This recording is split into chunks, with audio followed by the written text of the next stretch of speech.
Donc, je vois que les gens se connectent progressivement. Donc, je vais introduire tranquillement ce nouveau rendez-vous. Donc, on est très heureux de vous inviter à cette première conférence en ligne, les rendez-vous de résilience, une occasion de pouvoir interagir avec vous, patients de notre communauté résilience, et converser avec nos experts. Je me présente, Anne-Sophie. Je m'occupe de la partie contenu de l'application, notamment des programmes de soins de support digitaux que vous retrouverez d'ailleurs bientôt au sein de l'application. Et j'ai été moi-même patiente quelques années en arrière. Je vous présente à mes côtés le docteur Jacques, qui est psychiatre. Fanny a travaillé une dizaine d'années en cabinet, spécialement avec des patients cancer. Elle a eu plusieurs vies et derrière, elle a rejoint Résilience pour travailler avec nous sur les problématiques de santé mentale. On a également en ligne une partie de l'équipe, Sybille et Sarah, qui seront également à votre écoute pour modérer les questions que vous poserez dans le chat auquel on va répondre avec le docteur Jacques.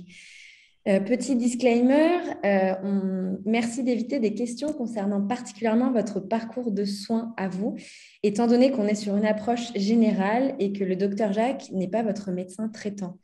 Nous vous invitons à ajouter vos questions directement dans le chat via le bouton Q&A et je les donnerai à Fanny au fil de la conversation. Enfin, sachez qu'en live, en fin de live, nous vous soumettrons quelques questions de sondage pour avoir vos retours sur cette première expérience et vos idées sur les thématiques qu'on pourra aborder par la suite. Alors, en première question, Fanny, un patient nous confia récemment: depuis l'annonce de mon cancer, je me sens triste et perdue. Je ne sais pas trop quoi faire et comment aborder le quotidien. Est-ce que je dois consulter un psychiatre? Merci Anne-Sophie. Donc oui, comme tu le disais Anne-Sophie, je fais la traduction pour, pour les personnes qui n'auraient pas compris, d'écrire dans questions-réponses pour pouvoir poser vos questions. Donc merci Anne-Sophie pour la première question et bonjour à toutes et à tous. Je suis vraiment ravie. Alors c'est la première expérience des rendez-vous résilience. Alors on espère vraiment qu'on va être à la hauteur et que vous ne serez pas déçus. Donc pour répondre à cette question, alors c'est un petit peu difficile évidemment parce que bon, déjà je ne sais pas quand est-ce qu'a été l'annonce du cancer de la personne qui en parle. Évidemment, on n'est pas du tout dans le même état d'esprit 3 jours après l'annonce ou 6 mois après l'annonce de ce diagnostic. Peut-être que vous en avez déjà entendu parler lorsqu'on nous annonce la maladie, mais comme tout événement assez traumatique, en fait, on va souvent ressentir plusieurs phases qui sont assez classiques. Alors peut-être que vous n'êtes pas tous passer par toutes les phases et c'est normal aussi, hein, rassurez-vous, il n'y a rien de normal, rien d'anormal, mais souvent en tout cas, quand on nous donne une très mauvaise nouvelle qui va impacter vraiment le quotidien, on a quand même quelques jours d'un état un peu de choc où on a du mal à réaliser et ça peut aller même jusqu'au déni. On n'est pas d'accord en fait et le cerveau, eh bien, il bloque l'information, il refuse d'entendre cette information. C'est une réaction normale, ce déni, bien sûr, si ça ne dure pas trop longtemps. Et puis après le déni, après le choc, vont venir souvent la colère. On trouve que c'est injuste ce qui nous tombe dessus, pourquoi nous, alors qu'on a toujours tout bien fait, etc. Donc beaucoup de questions autour de ce sentiment d'injustice. Et puis après, avec l'acceptation, vont venir des émotions comme la tristesse et l'anxiété. Donc pour répondre à cette question, je crois qu'il est quand même plutôt normal de ressentir de la tristesse et de l'anxiété pendant le parcours de la maladie du cancer. Maintenant, bon, j'aime pas trop ce nom de normalité.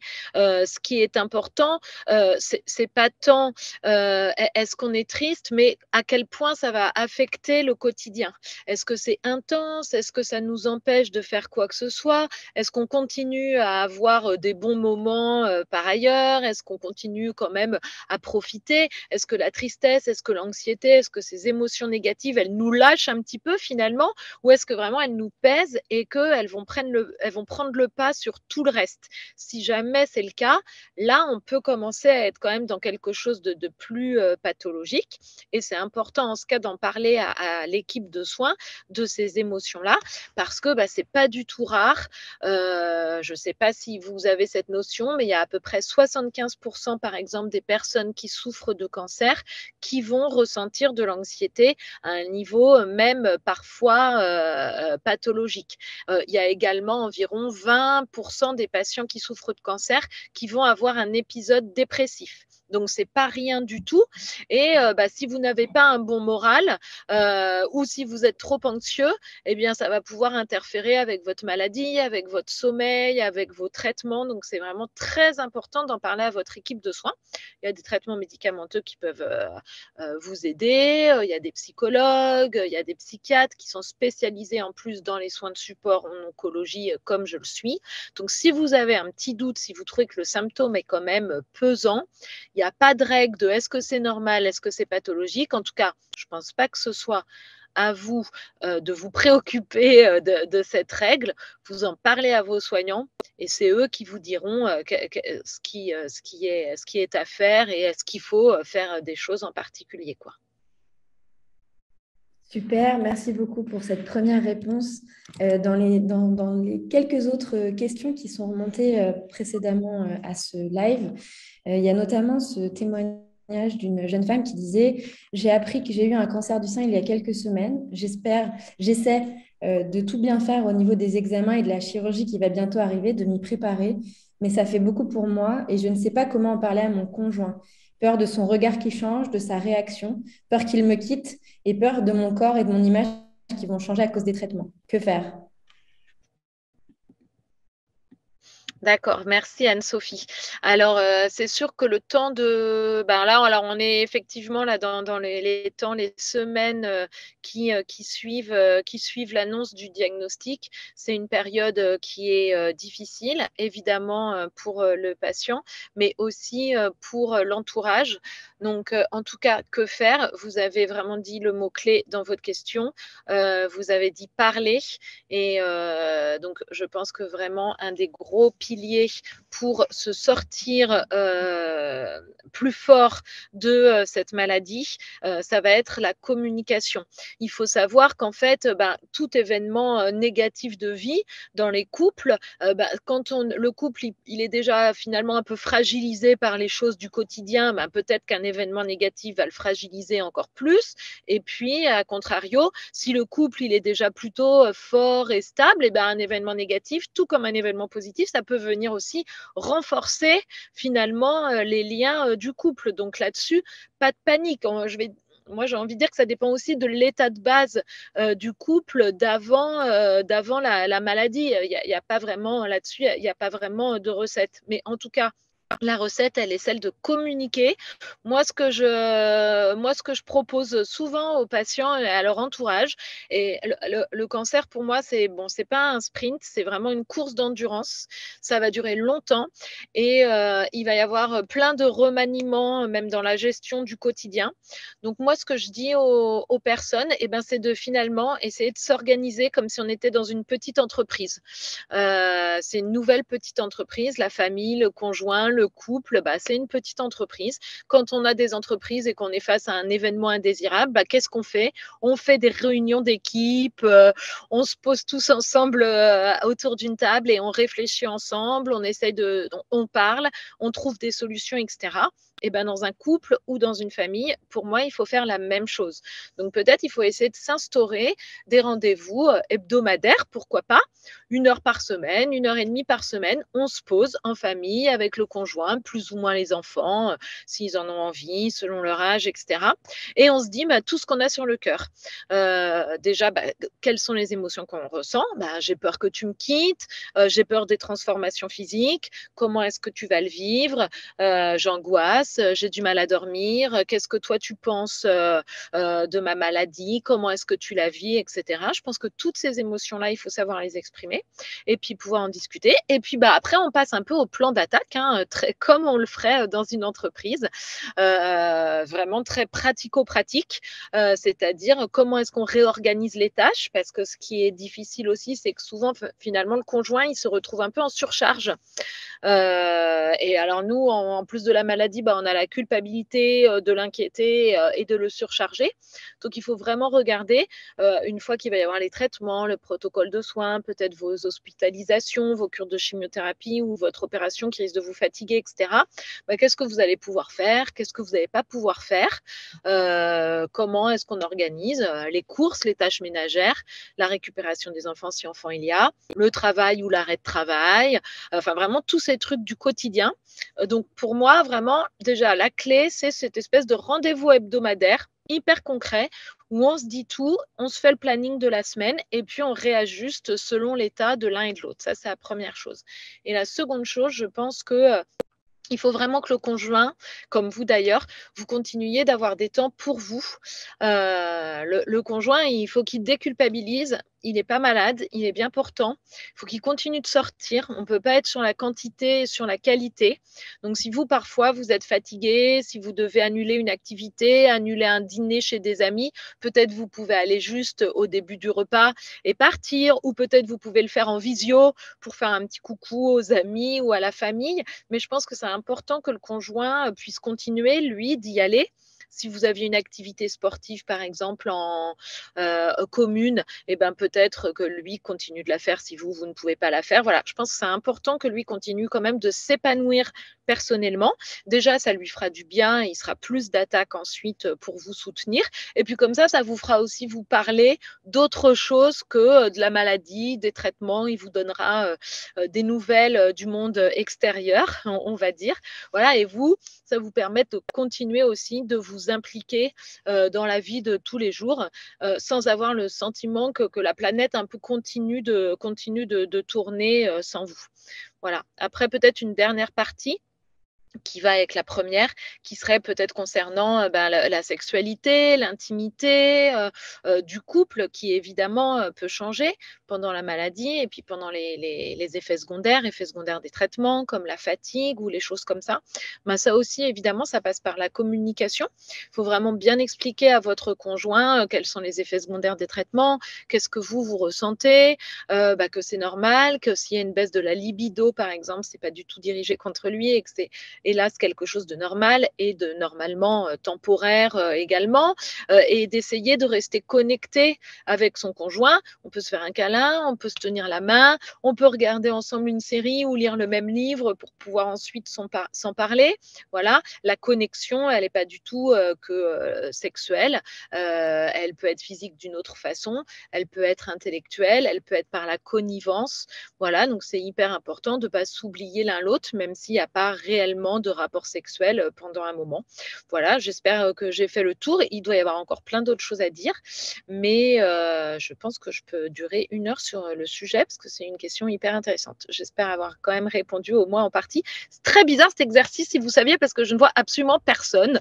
Donc, je parle toute seule, mais c'est quand même chouette. Non, c'est super, tu donnes déjà plein de clés de lecture et je pense que c'est enrichissant pour ceux qui nous écoutent. Comme je me fais écho au message dans le chat, n'hésitez pas à nous poser toutes vos questions ici afin que le docteur Jacques puisse répondre à vos questions directement. Ce rendez-vous, c'est vraiment une occasion pour vous d'interagir directement avec elle et de poser les questions que vous avez face au cancer. Je vais aborder du coup un troisième retour que j'ai pu avoir d'un couple avec qui j'ai interagi quelques semaines en arrière et où le monsieur me disait, avec ma femme, nous avons décidé de ne rien dire à nos enfants ni à nos proches, de vivre les choses à deux. Mais je vois bien que ça lui pèse, que ça me pèse et je n'ose pas lui parler de certaines choses de mon vécu pour ne pas l'inquiéter ni la faire souffrir. Auriez-vous des conseils pour nous si d'aventure on essayait d'en parler à nos enfants et à nos familles respectives sans faire peur pour renforcer nos liens et être forts ensemble? Ah, juste, excuse-moi, Anne-Sophie, ce que je n'ai pas compris, c'est si c'était le monsieur donc, qui était Le monsieur atteint de qui est la malade. maladie. Oui, le monsieur est malade depuis plusieurs mois. Il a eu plusieurs cures de chimio. Il a eu une chirurgie. Ils ont pour l'instant gardé ça secret. Et là, ils se posent la question d'en parler à leurs proches pour renforcer le lien de famille et se sentir moins isolés dans ce qu'ils traversent tous les deux. D'accord. Question difficile, la question de la gestion des proches, de l'entourage. Comme je le disais tout à l'heure, le mot-clé, c'est la communication. Après, il faut évidemment s'écouter soi-même, respecter ses souhaits ou les souhaits du proche qui est atteint de la maladie. Maintenant, c'est vrai que d'être seulement deux, je pense que ça doit être quand même difficile sur les épaules de l'épouse de porter et de supporter ce poids-là. Peut-être qu'elle, elle a respecté, bien sûr, mais j'imagine qu'elle aimerait quand même parfois pouvoir aussi le partager. Et là où le monsieur a raison, c'est vrai qu'au-delà de l'appréhension, bah, en général, quand même, les proches sont là pour nous apporter du soutien, notamment les enfants. Imaginez peut-être dans l'autre sens, si un de vos enfants était malade et qu'il vous disait pas la vérité, qu'il vous disait rien pour ne pas vous inquiéter, peut-être que vous le vivriez mal, peut-être que vous seriez presque un peu vexé en vous disant bah mon fils il m'a rien dit, il me dit pas qu'il est malade, bah, c'est peut-être parce qu'il a peur que j'assure pas ou il se dit que je vais pas pouvoir l'aider. Moi en tout cas je pense que vous seriez sans doute un petit peu offensé. Bah, il faut vous dire que c'est pareil dans l'autre sens. Je pense que vos enfants ils sont en capacité de prendre les mauvaises nouvelles aussi sur les épaules. Ils sont aussi là pour ça. Ils sont en capacité de vous aider. Donc, bah, un peu comme je disais tout à l'heure, un petit conseil de famille avec votre épouse. On se pose et on réfléchit un petit peu à la façon dont on va l'annoncer, à qui est-ce qu'on va l'annoncer. Moi, je suis pour dire les mots justes, la vérité. On peut dire la maladie de cancer, on peut dire la maladie, enfin on peut dire opération, on peut dire chimiothérapie, voilà. On peut faire l'annonce en plusieurs temps, mais en tout cas pour moi il est quand même important de dire la vérité, même si on l'a dit progressivement. On peut l'enrober, mais je pense qu'on doit dire la vérité et la réalité. On n'est pas obligé non plus de le dire à tout le monde, on peut choisir les gens à qui on le dit. Et puis surtout, justement, on explique ensuite dans quel état d'esprit on se trouve et quels sont nos besoins, pourquoi est-ce qu'on ne l'a pas dit jusqu'à présent et qu'est-ce qu'on aimerait faire pour que les gens nous aident. Ça, c'est vraiment quelque chose d'hyper important. Moi, j'insiste beaucoup dessus. Les gens autour de nous, ils ne pratiquent pas la télépathie. Et ils ne peuvent pas deviner ce dont vous avez besoin. Et ça, moi, j'ai le souvenir de patientes qui pouvaient me dire, non, mais vous vous rendez compte, ma copine, moi, je suis malade, j'ai un cancer, et ma copine, elle m'a invitée à aller au cinéma. Non, mais enfin, franchement, c'est n'importe quoi. Moi, je suis hyper stressée. Comment elle peut imaginer que j'ai envie d'aller au cinéma? Une autre patiente qui va me dire non mais moi ma copine elle fait que me parler de ma maladie, j'en ai ras-le-bol, j'aurais qu'une envie, c'est qu'elle me propose de faire une sortie et d'aller au cinéma plutôt que de me parler de ma maladie. Bon, bah oui, alors selon les gens, effectivement, si jamais vous ne faites pas votre demande, l'entourage est gêné, est mal à l'aise et en fait ne peut pas savoir. Il y a des personnes qui vont avoir justement envie de parler de leur maladie, de leurs craintes, de leurs peurs. Ils vont avoir envie qu'on parle beaucoup de ça et qu'on les rassure. Et c'est une très bonne chose. Et il y en a d'autres, et c'est aussi une très bonne chose. Encore une fois, il n'y a pas de bonne ou de mauvaise méthode qui vont justement utiliser l'entourage pour se changer les idées, pour aller faire des courses, du shopping, aller au cinéma, aller se promener et qui justement ont envie de mener auprès des autres la vie normale. Ils mènent avec leur épouse ou leur conjoint la vie du malade, les hospitalisations, la chimiothérapie. Et puis avec les autres, le reste de la famille ou des amis, c'est la vie normale qui nous rappelle qu'on est en vie et qu'il reste aussi plein de bonnes choses à faire. Mais ça, nous, l'entourage, on ne peut pas le deviner. Donc, c'est vraiment pareil, un conseil de famille et on explique que nous, on n'a pas envie d'en parler ou qu'au contraire, ça nous fait du bien d'en parler. Ou que peut-être on va faire un petit bulletin de nouvelles hebdomadaires comme le bulletin météo où on fait un point pour dire où est-ce qu'on en est. Et puis qu'une fois que le bulletin il est refermé, on passe à autre chose. Voilà. Mais c'est vraiment hyper important d'exprimer ses besoins, parce que sinon, ça donne vraiment des défauts de communication qui peuvent mener à des disputes. J'ai aussi le souvenir d'une patiente qui était rentrée, par exemple, chez ses parents avec ses 2 petites filles pour se faire aider pendant son cancer et les parents, mais d'une façon tout à fait, enfin plutôt en étant, bien intentionnés, s'étaient dit que, ils allaient prendre en charge tout le quotidien, la gestion des repas, les tâches ménagères, mais qu'ils allaient la laisser s'occuper des filles pour, que justement parce que leur donner le bain, aller les chercher à la sortie de l'école, faire les petits devoirs, que ça, c'était un peu la partie «sympa» entre guillemets et qu'ils allaient la laisser, gérer ça. Alors qu'elle, en fait, elle allait chez ses parents justement pour que les parents prennent en charge les petites parce qu'elle était épuisée et qu'elle n'en pouvait plus et qu'elle avait besoin d'aide. Sauf qu'elle ne l'exprimait pas et que du coup, il a commencé à avoir des malentendus, puis des tensions, et que à force de pas s'entendre, on se comprend pas et après on se dispute. Donc c'est vraiment très très important d'exprimer aux autres une fois qu'on leur a annoncé la maladie, ce dont on a besoin et ce qu'on ne souhaite pas. Et évidemment, tout ça, ça se réajuste au fur et à mesure du parcours. C'est très clair. Merci beaucoup pour tous ces conseils précieux.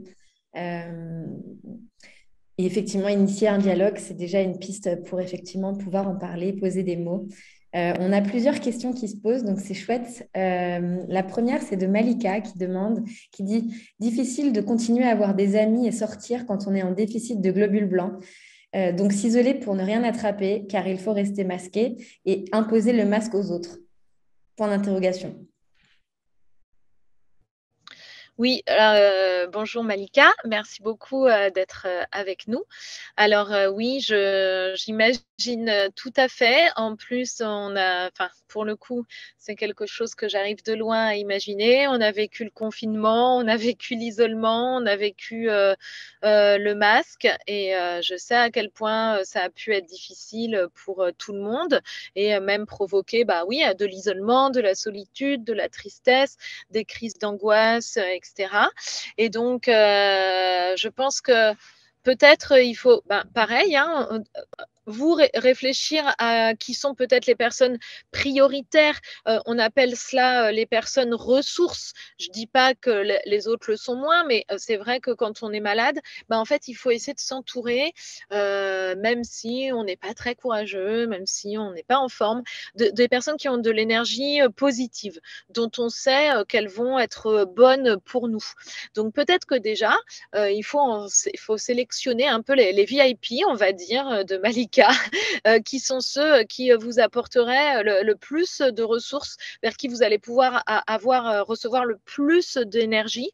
Et moi, je suis certaine déjà que celles-ci, vous pouvez les voir, sauf contre-indication médicale. Là, encore une fois, moi, n'étant pas votre médecin, je ne connais pas vos bilans sanguins, mais si jamais c'est possible, vous en portant le masque et l'autre en portant le masque, peut-être que ces personnes-là, essayez d'instaurer quand même des rituels avec le masque, en se lavant les mains, etc., pour quand même les voir régulièrement, mais sans qu'il y ait des dizaines de personnes. Il faut choisir, on va dire, les contacts peut-être avec soin.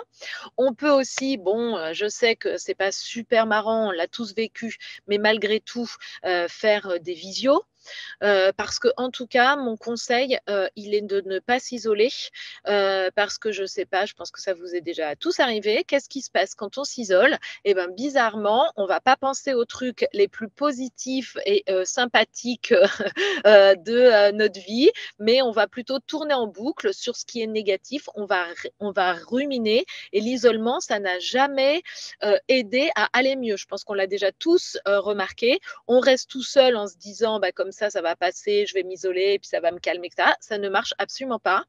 C'est le contraire qui se passe, parce qu'on ressasse et on tourne en boucle. Donc, il ne faut pas s'isoler, sauf isolement strict, indication médicale, etc. Et ça, là, moi, je ne peux pas m'en mêler. Mais sinon, vraiment, Malika, mieux vaut, je pense, voir quand même au moins certaines personnes avec les masques, faire des visios, passer des coups de fil.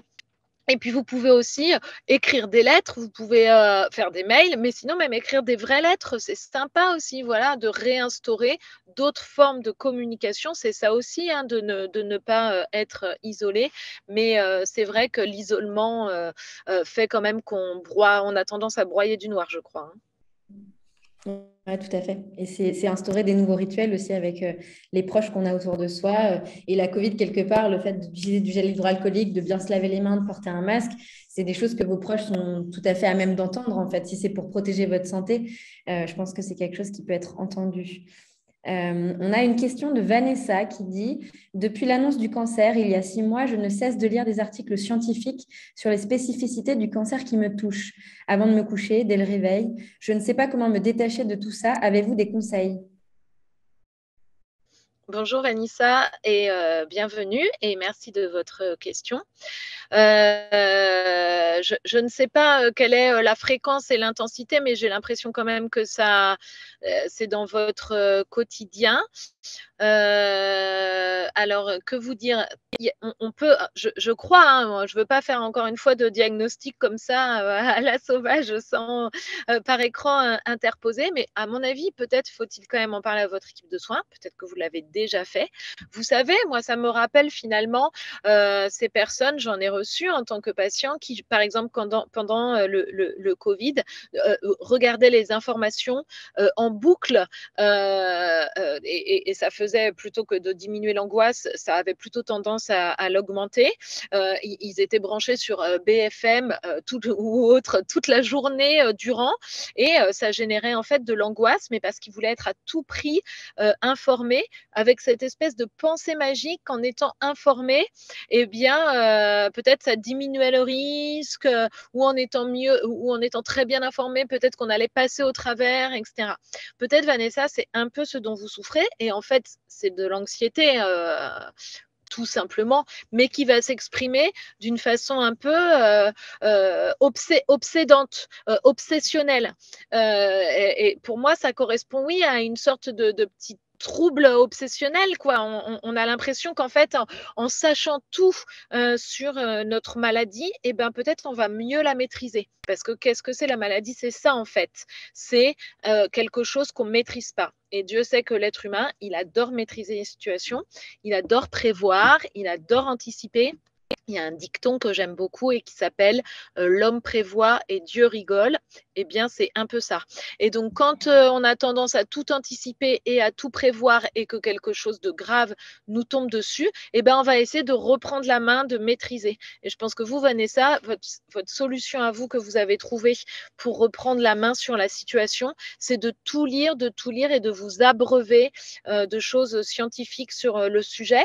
Mais sans doute que vous l'avez remarqué, je ne crois pas que ça diminue votre anxiété et peut-être même que ça l'augmente ou peut-être que ça vient la calmer sur le moment, mais pas très longtemps. Donc, moi, ce que je vous proposerais, c'est un petit exercice de thérapie comportementale et cognitive, en fait, tout simplement. Vous pouvez prendre un cahier, vous notez sur votre cahier les heures et les moments où vous regardez ces articles. Entre parenthèses, déjà, si vous lisez, limitez-vous bien aux articles vraiment scientifiques. Faites attention aux sites sur lesquels vous allez et peut-être utiliser un ou deux médias de qualité qui seront les références pour vous. Résilience, évidemment, tous les articles sont écrits et relus par l'équipe médicale. Donc, pour le coup, vous pouvez y aller. Et voilà, vous prenez un ou deux médias de confiance et vous essayez d'abord de regarder, d'observer sur votre cahier combien de fois par jour vous y allez. Et puis après, tous les jours, vous essayez de diminuer un petit peu le chiffre. Et faites une petite expérience. Je vous fixe un défi qui pourrait paraître saugrenu, mais vous pourriez vous dire que pendant 2 jours, vous vous laissez totalement aller et vous passez votre journée à regarder tout ce qui concerne votre maladie en ligne sur tous les médias médicaux possibles. Vous y allez à fond, à fond, à fond. Au bout de 2 jours, vous regardez si vous êtes plus anxieuse ou plus détendue. Ensuite, pendant 48 heures, vous vous obligez à ne regarder que 5 minutes par jour, par exemple. Et au bout des 48 heures, vous me dites si avec 10-20 minutes seulement dans les 2 jours, vous êtes plus détendu ou plus angoissé. Croyez mon expérience, je mets ma main à couper que ça sera plutôt les 2 jours où vous avez peu regardé, où vous vous sentirez le plus détendu. Votre solution est votre problème. Plus vous regardez et plus vous allez voir qu'en fait, votre calme, il va durer que quelques instants et l'angoisse va surgir. Donc, vous en parlez à votre équipe de soins. Peut-être consulter un psychologue ou un psychiatre si vraiment ça vous envahit. Et essayez en attendant de faire ce petit exercice et vous nous en donnerez des nouvelles. Et bientôt, d'ailleurs, à ce propos, on va j'ai fait un programme sur l'anxiété justement, parce que ça me fait penser à ça. On a rédigé tous ensemble un programme sur l'anxiété et qui sera pas tout de suite, mais dans quelques mois sur l'application et donc vous retrouvez justement plein de petits exercices comme celui-là pour essayer de maîtriser, l'anxiété pendant la maladie parce que, c'est un vrai sujet, c'est un vrai symptôme. Je vous le disais tout à l'heure, à peu près 75 des personnes atteintes de cancer qui vont souffrir d'anxiété à un moment donné de leur maladie. Super. Écoute, on a déjà des merci beaucoup des deux patientes à qui tu viens de répondre à leurs questions. Donc, je pense que voilà, tes retours sont très précieux. On a un message de Julie qui nous dit: Bonjour, merci pour cette intervention. Comment continuer à se projeter dans la vie avec un cancer rechuté en mauvais pronostic à 30 ans? Bonjour Julie, bah, déjà merci d'être là et merci du courage de votre question qui n'est pas une question facile. Déjà, je ne sais pas si vous avez un psychiatre ou un psychologue ou si vous êtes suivi par un professionnel de la santé mentale là, dans votre parcours, dans votre équipe de soins, parce que c'est vraiment, enfin, ce travail-là, c'est un travail que je connais bien et je pense qu'il est vraiment intéressant à faire avec un professionnel de santé. Maintenant, il y a projection et projection. Évidemment, comment faire pour profiter de la vie, on va dire, pour être un peu dans l'ici et le maintenant et organiser et prévoir des choses, des petites choses du quotidien comme des plus grands événements de la vie, j'en sais rien, un achat, une location, des vacances, un enfant, un mari ou que sais-je encore, quand on est atteint d'une maladie grave. Alors, il faut évidemment peut-être mettre nos grandes ambitions de côté pour le moment, mais avoir des ambitions quand même et des objectifs. Moi, je pense que c'est hyper important, ça, vraiment. Objectif de mois, objectif de semaine, objectif de jour, objectif d'heure. Et puis, vraiment de se centrer sur des choses qu'on a tendance à oublier. On appelle ça moi, j'aime bien ce terme, les pulsions de vie. Je sais pas, une amie qui vient vous faire une quiche Lorraine à la maison, bah, ça va être 30 minutes, de, pur bonheur. Aller, vous mettre, les pieds, dans l'eau fraîche d'un lac avec les rayons du soleil sur le visage, bah, c'est une demi-heure de pur bonheur et cet élan de vie, cette pulsion de vie, bah, ça, vous y avez droit, tout le temps, quoi, tout le temps et pour toujours et jusqu'à ce que, mort s'en suive, que ce soit dans 1 an, dans 10 ans, dans 50 ans, dans 80 ans, on n'en sait rien, mais c'est ce truc-là qu'il faut réussir dont on doit, s'imprégner et je sais que c'est pas facile. Donc je pense que c'est vraiment, voilà, travailler sur ces petites pulsions de vie, ces élans de vie pour nourrir jour après jour et avoir évidemment malgré tout des objectifs, des projections. Et puis vous savez, on en a tous des objectifs et des projections. Et en fait, il y en a qu'on ne réalise pas. Mais il y a plein de citations qui disent que ce qui est important, vous le savez bien, ça n'est pas l'objectif, c'est le chemin qui y mène. Et le chemin qui y mène, c'est déjà l'aventure. Est-ce que en vous projetant, je ne sais pas, sur quelque chose de plus lointain, un voyage ou prenons l'exemple du voyage. Vous voulez partir en voyage dans 6 mois. C'est peut-être compliqué ou pas, je n'en sais rien. Eh bien, c'est déjà le voyage que de regarder sur Internet les photos de ce futur voyage, de rêver sur les hôtels, de regarder un reportage sur le pays, de vous acheter un guide ou un livre ou de regarder quelle est la cuisine du voyage et d'essayer de faire 1 ou 2 recettes. Tout ça, ça fait partie intégrante du voyage. Donc voilà, et peut-être que vous atteindrez l'objectif ou peut-être pas, mais tout ce que vous aurez vécu pour essayer de l'atteindre, c'est un voyage en lui-même. Donc moi, c'est le conseil que je vous donne et celui peut-être quand même, évidemment, de le travailler parce que là, je vous ai dit ça, moi, en 5 minutes et j'en suis confuse parce que pareil, sur ce sujet, on pourrait rester des heures. C'est vraiment quelque chose à travailler avec son équipe de soins. Qu'est-ce qu'on a envie de transmettre? Quelles sont nos valeurs? Quel est le sens qu'on a envie de donner à notre vie et au reste de notre vie, etc. Ce sont des questions philosophiques profondes et qui méritent d'être travaillées. Ouais, top. Et puis, c'est effectivement revenir à tous les petits plaisirs de la vie, à tout ce qui vous fait du bien, qui vous fait vibrer à vous. C'est de nourrir votre quotidien de tout ça et de porter effectivement les projections, comme disait Fanny, et faire des projets dans les quelques semaines, mois à venir. C'est aussi une manière voilà, de pouvoir donner un élan. Et donc, Merci pour cette question. Et on a une question de Sandrine qui dit, à contrario, je ne sais pas mentir lorsqu'on me demande si je vais bien, si mon travail marche bien. Dans ce cas-là, je dis que je suis en arrêt de travail à cause d'un cancer du sein.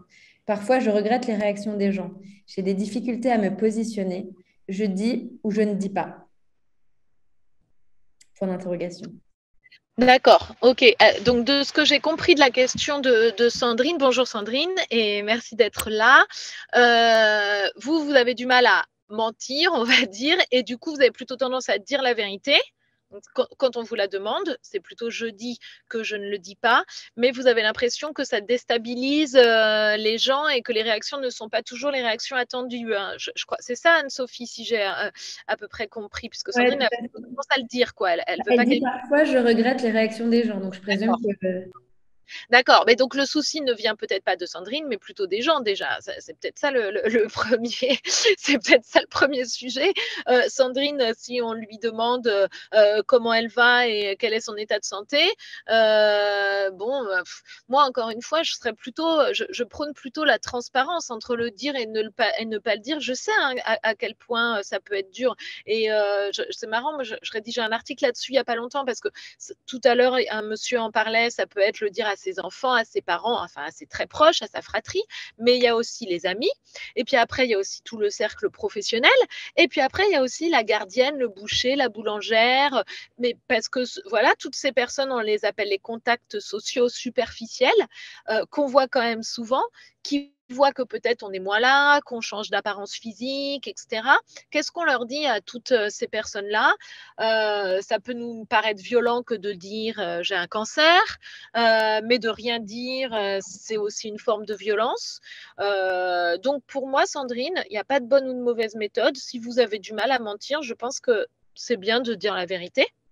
Et de dire qu'en effet, bah, vous êtes en arrêt de travail puisque vous avez un cancer du sein. Vous pouvez avoir un petit mot pour dire que vous allez plutôt bien ou quelque chose d'un peu rassurant ou de terminer par une note peut-être un petit peu optimiste pour que l'autre soit pas trop sidéré. Mais après, je crois que le sujet, il va peut-être venir de l'autre et pas de vous. Et alors, ça, ce sont des exercices d'affirmation de soi. Comment faire face à une mauvaise nouvelle quand on vous l'a dit? Alors, il faut que les gens ils viennent me voir pour gérer les problématiques d'affirmation de soi. Mais en tout cas, vous, si vous voyez que la personne, elle est déstabilisée, que la réaction vous surprend, voire vous déçoit, peut-être qu'en ce cas, vous pouvez aller jusqu'au bout de la discussion, de ne pas laisser la discussion comme ça et de ne pas repartir sans avoir finalement un peu crevé l'abcès, de dire à l'autre, je vois que ça te gêne ou que ça te met mal à l'aise. En ce cas, j'en suis désolée, mais moi j'ai du mal à ne pas dire la vérité. Qu'est-ce qui te rend mal à l'aise? Est-ce que, enfin, comment est-ce qu'on peut en parler? Est-ce que tu as envie d'en parler ou est-ce que tu n'as pas envie d'en parler? Voilà, moi j'irai peut-être jusqu'au bout et je ne resterai pas sur un ressenti, parce que peut-être aussi vous vous trompez, peut-être il faut à l'autre le temps d'encaisser, peut-être que ça le renvoie à une histoire personnelle dont vous n'êtes pas du tout vous au courant et que donc il faut dénouer ce nœud-là. Donc il y a toutes ces choses-là, peut-être quitte à parler, et ben, aller au bout de la discussion.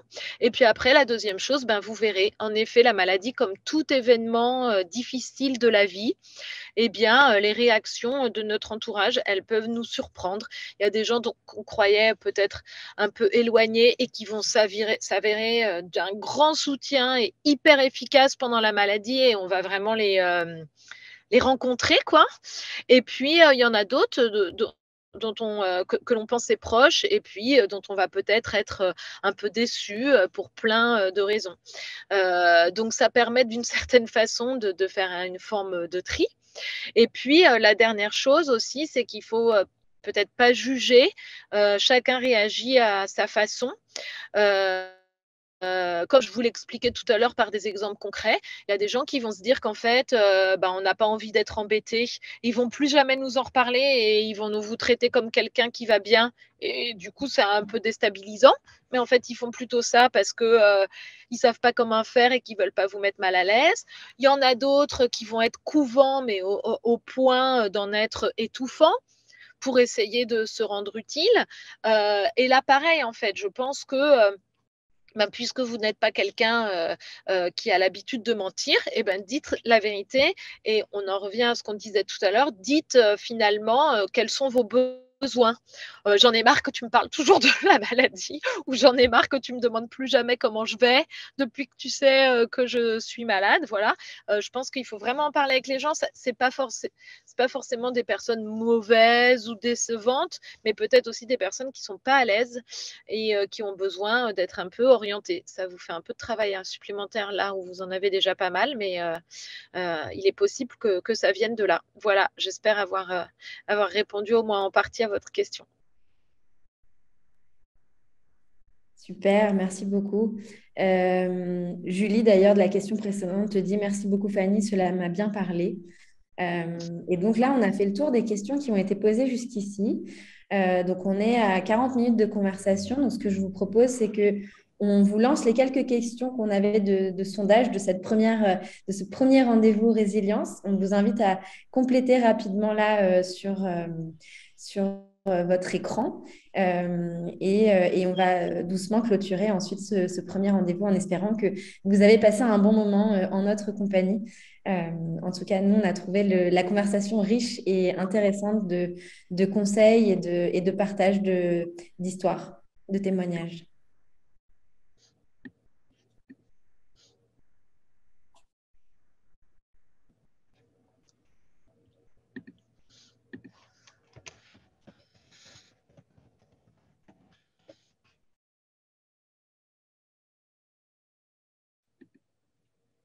Ah, on me dit qu'il n'y a qu'une personne qui a commencé à répondre aux questions du sondage. Ah, ça augmente petit à petit.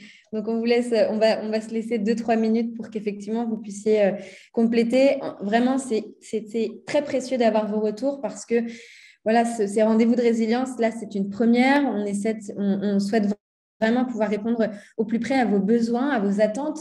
Comme vous le savez, dans l'application, on a tout un tas de contenus pour vous aider à la fois à comprendre toutes les étapes des traitements cancer, tout ce qui peut vous arriver, tous les symptômes, les maux auxquels vous pouvez être confrontés, comment les apaiser par la partie apaisée où là, on a des contenus spécifiques.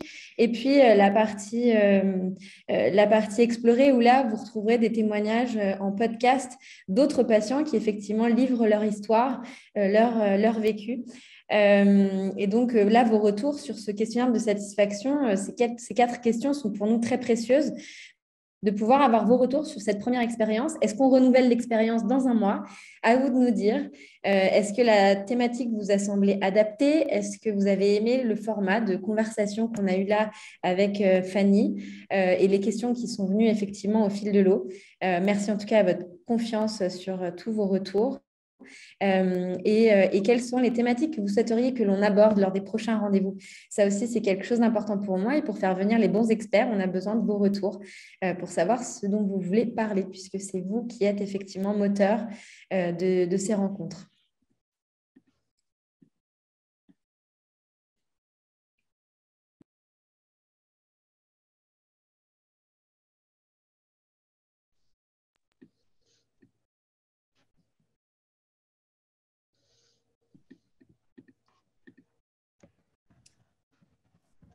Et j'en profite. Du coup, on a des remerciements aussi, Fanny. Merci à vous. Merci pour tout ce qui a été dit. Donc, écoute, je pense en tout cas que c'était une chouette expérience. Bon, bah merci, je suis ravie. J'espère avoir pu. J'ai mis un petit mot dans le chat, mais je ne sais pas si ça se voit. Mais donc, je disais que j'étais ravie et que j'espère avoir pu apporter un petit peu. Dans Résilience, dans l'espace Comprendre, on a fait un podcast santé mentale où vous allez retrouver certaines des thématiques dont on a parlé aujourd'hui. Donc, n'hésitez pas à jeter un œil. Je pense qu'il y a des sujets qui peuvent vous parler, en tout cas. Est-ce que vous êtes OK, les filles, par rapport au sondage? Donc, selon les thématiques futures à aborder, je vous retrouverai sans doute et j'en serais ravie. Voilà. Est-ce qu'on a suffisamment de réponses? Ça va aller? Oui, je pense qu'on est bien. En Des tout gens cas, bah, très merci à tous ceux qui ont participé. On trouvera des thématiques pour la suite, ne vous inquiétez pas. On a des retours effectivement qui disent super expérience, merci à vous, apporter des clés pour avancer. Donc voilà, je pense que tes mots ont quand même fait mouche et tu as pu effectivement apporter des clés de contents. réponse. Est-ce que tu as un mot de la fin, Fanny? Ah bah non, mais le mot de la fin, c'est que évidemment, ah bah, mais moi les mots de la fin, c'est pareil, ça encore, ça peut durer 1 heure.